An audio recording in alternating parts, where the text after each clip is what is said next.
Interesting. All right. Shut up! Another week, and Schumer blinked. In an idiotic move, the Democrats tried to hold America hostage, putting non-citizens before citizens. And what happened to them?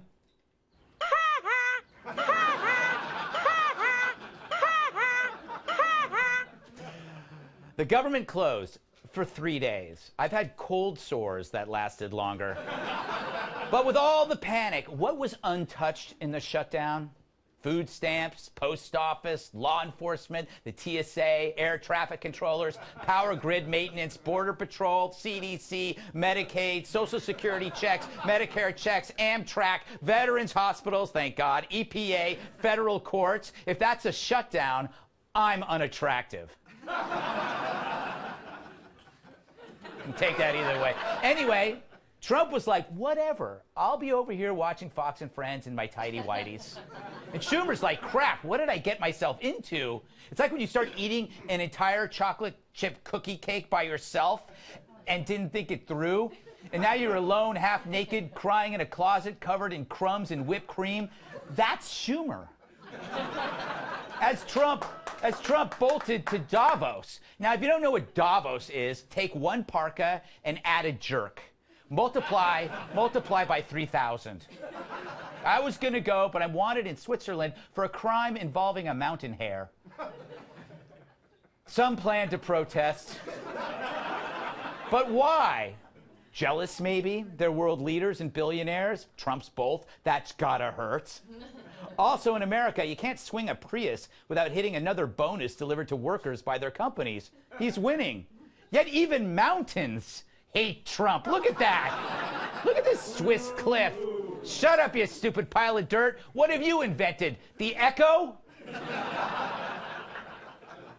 Here's Trump telling Davos what's what. People are very happy with what we've done, not only on the tax bill, but also cutting of regulations. And I think also being a cheerleader for our country. You know, if you're not a cheerleader for your company or for your country, no matter what happens, it's not going to work. Yeah. Well, he's right about that tax bill. The narrative that it put the rich before the middle class is now dead, as Home Depot, Chrysler, Apple, and now even Starbucks shovel millions back to their workers. The windfall to companies is now windfall to workers. So how does that work? Well, it's the awesome offspring of peer pressure and trickle-down economics. No business wants to be on the wrong side of this, and it's contagious. The Democrats, they can't admit it, which makes them deniers. Winning desires. Now, the media portrays Trump as the weakest president to ever face the EU. But boy, does he stand out. Trump is the bull in the EU china shop, and that's a strength. In every room that he enters, the sphincters become tighter than OJ's gloves. Thank you. Now, about Trump wanting to fire Mueller, the media can barely control itself. A bombshell report. President Trump trying to have special counsel Robert Mueller fired. President Trump ordered for special counsel Robert Mueller to be fired. The president tried to fire him. He ordered the firing of special counsel Robert Mueller. The president trying to fire the special counsel is no longer a hypothetical. So what?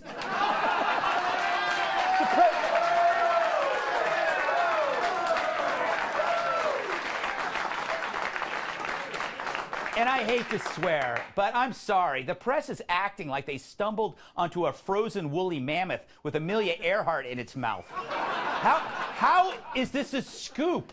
Trump says he wants to fire someone? Wasn't that his calling card in his TV career? You're fired?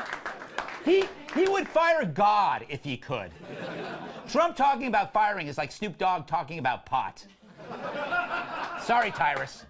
And you expect this guy, a brash businessman from Queens, to sit back and do nothing? He's a human being pissed off that he's being jerked around in public. The media knows this, too. They set the cheese in the mousetrap, and Trump can't resist that cheese. That's how collusion leads to obstruction.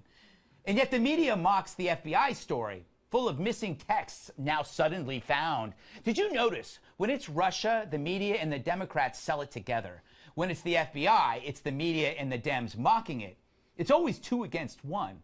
I'd call that bias, but what do I know? I hit my head on Monday, and I keep thinking about pancakes.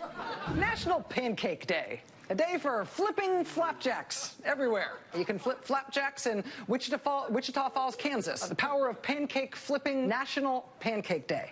It's a real thing. You have a little bit of time to practice your flip.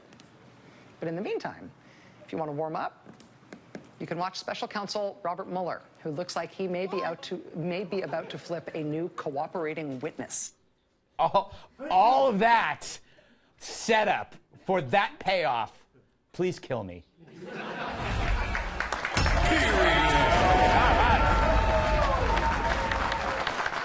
Let's welcome tonight's guest. He's got a nose for prose and he wears cool clothes. Author of Up in the Air and columnist at Harper's Magazine, Walter Kern.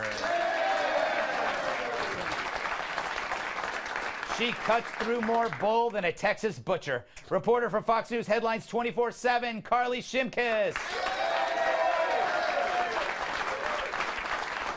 She only counts using negative numbers. National Review reporter Kat Timpf. And the Earth does push-ups against him.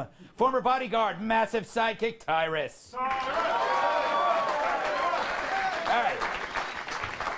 Mr. Kern, let's go to the most recent news with this breaking news. It's breaking news that Trump was considering firing Robert Mueller. First of all, it's breaking news about something that happened in June. Actually, it's not. It's about something that didn't happen in June. Yes. So the media, in an attempt to keep the Russia collusion addicts on methadone out there, has to deliver these stories every week or so. And this is the weirdest one because it's about an alternative universe. It's sort of like, you know, what if JFK had brought Marilyn Monroe into the White House and married her? What if Hitler had, you know, gotten a nuke before we had? What if Trump had fired Mueller? And if you read the story, it's 4 people with knowledge of the matter, it says. That means they weren't actually there. They know somebody who was. And the reason there are 4 was because 2 wouldn't be enough. Yes. So say he heard it from somebody who heard it from somebody, then the Times would need 7 people. Yes. It's a new kind of news that I haven't wrapped my head around yet. No, it's so interesting because we were talking about this on the 5 about, like, is he going to fire him or not? It was like everybody, we knew he was talking about it, and sure, he said he wasn't, but he was obviously fibbing. But that's what we accept about Trump, is that sometimes he tells little white lies, but they're not big white lies. They're like little white lies. I don't know what you call those. Anyway, Carly, thoughts on this week? You can talk about Davos. You could talk about Mueller. You could talk about the fact that I hit my head. I didn't know you hit your head. Yeah, I had a concussion. Yeah. Really? Yeah, walked You're into a door. back? Yeah. But I'm here because I'm a warrior. That's good. Yes. You got to watch out for that CTE. That's a big deal. Yeah, it is true. Well, to talk about Mueller, I agree with something that you said in the monologue, is that it sounds like something that, sure, he may have said. He may have said in passing, yeah, man, you know, he's after me.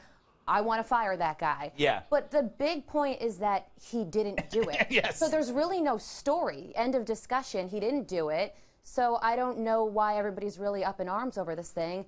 And we were talking about this over the summer, right? Yeah. There was a report that said that he was thinking about firing him, and now it's all of a sudden new news again. When he's over in Davos, he did a great job today, and then suddenly this is a part of the news cycle again, and we wonder why. Do you know that? So that was a way to steer the news away from the good news. Kat, you can make your own adventure in this segment. You can speak about Davos or Mueller or anything you want.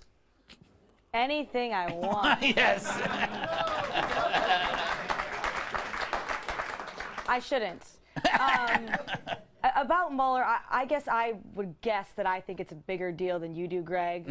However, again, he didn't actually do it. Yes. And any good therapist would tell you that the way to happiness is you're supposed to live in the present. And I think that we should all try to live in the present. I think it would be really bad if he did actually fire him, which is probably why he didn't actually do it. You know what's funny, though? Your advice about living in the present is the only way that, like, I was so critical of Trump. But I had when he was elected, I chose to live in the present. I had to stop being like, oh my God, this guy's crazy or this guy is impulsive. And I thought, you know what? Live by his actions and not by his words, and live in the present. And it's actually turning out really great, not just for him, but for me.